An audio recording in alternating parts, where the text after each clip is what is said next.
Kim Chiu at Paolo Avellino umamin na may regalo sa Kim Pao fans. Grabe naman yung makakapilit. Ano? Sige na nga! Sige na nga, gusto nyo ba?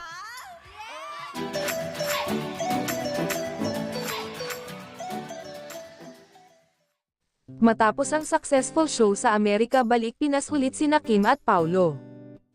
Ayon sa mga fani ay mukha raw nanalo ng gold medal ang aktor dahil sa nakakakilig na ngiti nito sa kanilang performance ni Kim.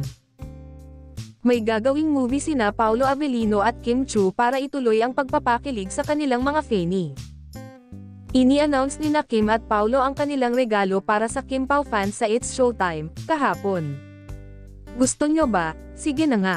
Dahil nadala na namin kayo sa TV, sa tour, ngayong hapon sasabihin na talaga namin. May isang malaking regalo kami ni Paolo sa inyo kasama ang Star Cinema, ang My Love Will Make You Disappear, ayon kay Kim. Ang rom-com movie na pagbibidahan ni na Kim at Paolo ay ididirect ni Chad Vidanes at ipapalabas soon. How the magic of love can make things go wild and fun, ang tanging naging patikim ni Direk Chad na nangakong marami silang sorpresang inihahanda.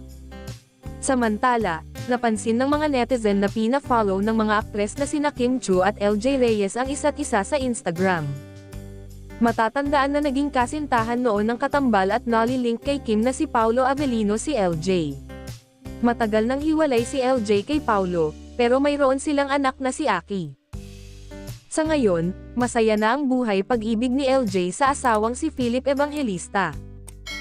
Para sa Kim Pao fans, sign of approval daw sa relasyon ni na Kim Chiu at Paolo Avellino ang pagpa-follow ni LJ Reyes kay Kim sa Instagram.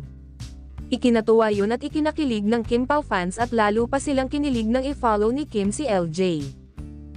Karamihan sa kanila, tuwang-tuwa at kinikilig dahil tila botong-boto si LJ sa Chinita Princess na ship ng fans sa batikang aktor. Nag-umpisa ang tambalang Kim Pao nang bumida sila sa TV series na Lin Lang, at nasundan pa ng Philippine adaptation na What's Wrong with Secretary Kim, kung saan lalo silang shinip ng kanilang fans. Ilang beses nang spotted na magkasama si Kim at Paolo, pero until now ay hindi pa nila inaamin ang kanilang real score.